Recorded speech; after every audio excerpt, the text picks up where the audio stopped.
राज्यातील सरकारनं मराठा विरुद्ध ओबीसी असा वाद सुरू केला असून हे सरकार जातीयवादी असल्याचं वक्तव्य काँग्रेस प्रदेशाध्यक्ष नाना पटोले यांनी केलंय।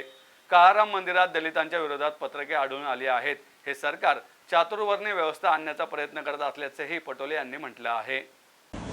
महाराष्ट्रामध्ये ज्या पद्धतीनं जातीवादी व्यवस्था निर्माण करण्याचा जो प्रयत्न एकनाथ शिंदे आणि भाजप प्रणीत सरकार करते आहे, त्याचा सुरुवातीला मला निषेध करायचा आहे। आपण पाहिलं की काही गोष्टी अशा पुढे यायला लागल्या की शाळेतल्या मुलामुलींमध्ये सुद्धा आता ओबीसी वर्सेस मराठा या कोवळ्या मनावर रुजलेला आहे। हे पाप 2014 पासून भाजपनी या महाराष्ट्रामध्ये पेरलं आणि आता ते नवीन पिढीच्या मनामध्ये रुजत असेल तर ही महाराष्ट्रासाठी गंभीर बाब आहे।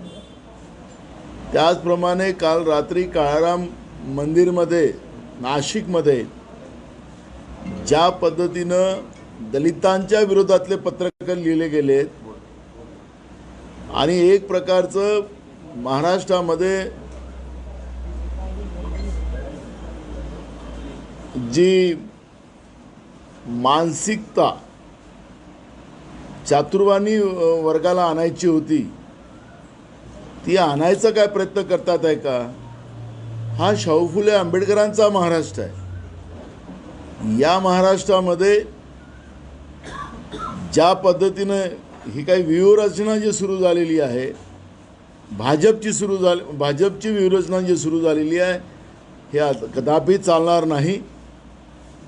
हा महाराष्ट्र छत्रपती शिवाजी महाराजांचा महाराष्ट्र आहे, हा शाहू फुले आंबेडकर विचाराचा महाराष्ट्र आहे। या महाराष्ट्रामध्ये या पद्धतीचं जे काही वातावरण पसरवण्याचं काम सरकारमधले बसलेले लोक करत असतील तर याची गंभीर दखल काँग्रेस पक्ष घेणार। जी लढाई आम्हाला लढावी लागेल रस्त्यापासून तर विधानसभेपर्यंत ती आम्ही लढू, पण शाहू फुले आंबेडकरांच्या विचाराला कुठेही काळीमा लागणार नाही, कुठेही ते संपवण्याचा प्रयत्न होऊ नये याची काळजी आम्ही लोक घेणार आहोत। आणि त्यामुळे या लोकांना समजा महाराष्ट्रात पेशवाई आणायची असेल अजिबात महाराष्ट्रामध्ये आम्ही लोक पेशवाई आणू देणार नाही।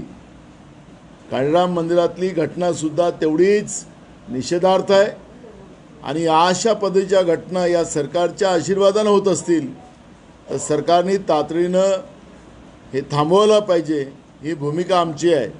जो कोणी ज्याने कोणी हे पाप केलं असेल त्याचं नाव त्यांनी पत्रकात नाव पण लिहिलं आहे, जो कोणी व्यक्ती आहे त्याला तर खऱ्या अर्थानं त्याला जी सजा असली पाहिजे ती फक्त जाऊन त्याला जमानत वापस नाही अशी नाही सजा असली पाहिजे, त्याला तर कायम त्याला जेलमध्ये टाकलं गेलं पाहिजे। अशा पद्धतीची भूमिका आमची आहे आणि म्हणून या घटनेचं तीव्र महाराष्ट्रामध्ये चीड सगळीकडे पसरलेली आहे आणि म्हणून सरकारने तातडीनं या सगळ्या गोष्टीकडे लक्ष घालावं ही भूमिका काँग्रेस पक्षाची आहे।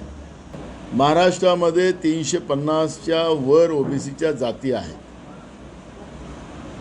जे काही चित्र आपण पाहतोय सरकार ज्यांना भेटते आहे ते ठरलेले काही लोक आहेत, त्यांच्या माध्यमातून भेटतात। काही लोकांनी त्याच्यावर आक्षेपही घेतलेला आहे। एक भारतीय जनता पार्टीचे राज्याचे प्रदेशाध्यक्ष सांगतात की 50%च्या वर आरक्षण देता येत नाही असं त्यांनी कालच त्यांचं वक्तव्य आहे। एकीकडे भाजपचा अध्यक्ष सांगतो की 50च्या वर जाता येत नाही आणि राज्याचे उपमुख्यमंत्री देवेंद्र फडणवीस आम्हाला 50च्या वरही जाता येते असं सांगतात आहेत। नेमकी भूमिका काय हे स्पष्ट केली पाहिजे। पाटणा माननीय उच्च न्यायालयाचा जो निर्णय नितीश कुमारच्या घेतलेल्या निर्णयाच्या विरोधात जो आलेला आहे तो खऱ्या अर्थानं दिशादर्शक आहे। काँग्रेस पक्षाची भूमिका याच्यातून स्पष्ट सातत्यानं मांडण्यात आली, जी भूमिका आमचे नेते राहुल गांधीजींनी मांडलेली आहे की राष्ट्रीय सेन्सेस जिथपर्यंत होत नाही, प्रत्येक समाजाचा आर्थिक सामाजिक शैक्षणिक हा सर्वे होत नाही आणि 50%चं जे सिलिंग लावलेलं आहे ते सिलिंग आपल्याला जिथपर्यंत काढत नाही तिथपर्यंत या आरक्षणाच्या प्रश्नाला मार्ग निघत नाही, ही भूमिका राहुल गांधीजींनी मांडली. आणि म्हणून कालच्या पटना उच्च न्यायालयाच्या निर्णयाने ते सिद्ध केलेलं आहे. त्याच्यामुळे नरेंद्र मोदींचं सरकार केंद्रात आहे, राज्यात आहे आणि त्या दृष्टिकोनातून तातडीनं नरेंद्र मोदीजींनी जातीनिहाय जनगणनेची सुरुवात करावी, ही भूमिका आमची आहे. आमचं सरकार आलं असतं, राहुल गांधीजी देशाचे प्रधानमंत्री झाले असते तर आतापर्यंत हे सेन्सेसचा विषय सुरू झाला असता.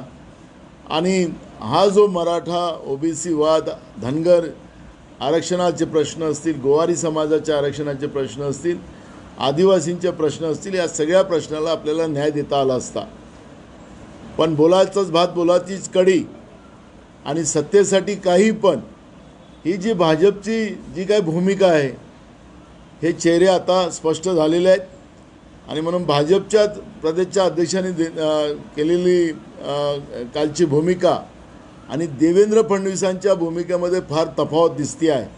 म्हणजे याचा अर्थ भारतीय जनता पार्टी महाराष्ट्राच्या ओबीसी, मराठा आणि आरक्षणाच्या प्रतिष्ठित असलेल्या जातींना फसवत आहे असं म्हटलं तर वावगं ठरणार.